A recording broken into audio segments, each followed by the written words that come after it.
Imaginez un coffre sacré, porté par la Shekhinah, la présence divine, entouré de chérubins vivants, capables de bouleverser la réalité et de révéler 5 secrets interdits.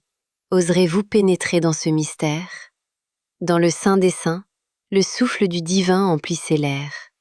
Au centre, flottant au-delà du sol, l'arche d'alliance brillait d'une lumière vive, portée par la Shekhinah, la présence divine. Secret numéro 1. Les chérubins n'étaient pas décoratifs, mais un canal spirituel. 2 chérubins dorés se faisaient face, ailes ouvertes comme des ponts entre ciel et terre.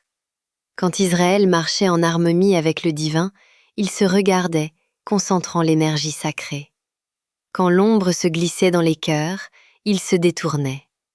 L'espace entre les chérubins, le lieu de la Shekhinah, semblait se retirer dans le silence cosmique. Secret numéro 2. L'arche ne touchait pas le sol. Elle défiait les lois physiques. Suspendue dans un halo doré, l'arche flottait, indifférente à la gravité, un fragment du monde supérieur dans notre réalité. Elle symbolisait le passage entre le matériel et l'infini. C'est le point de rencontre entre le monde visible et de l'Ein Sof, la lumière infinie. Secret numéro 3. Les vêtements spéciaux du Kohen Gadol protégeaient de la mort. Le grand prêtre avançait, vêtu de l'éphod et du pectoral aux 12 pierres.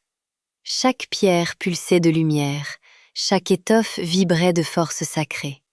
Sans eux, l'imprudent n'aurait jamais survécu à l'approche du Saint des Saints. Secret numéro 4.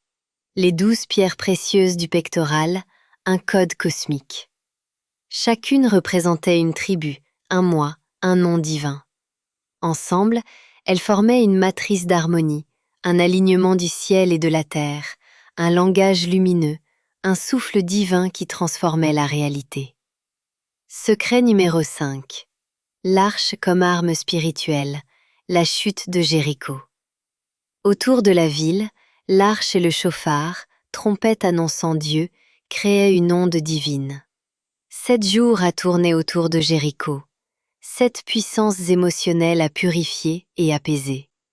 Les murs de Jéricho s'effondrèrent, non par l'homme, mais par la force de l'esprit et du cœur.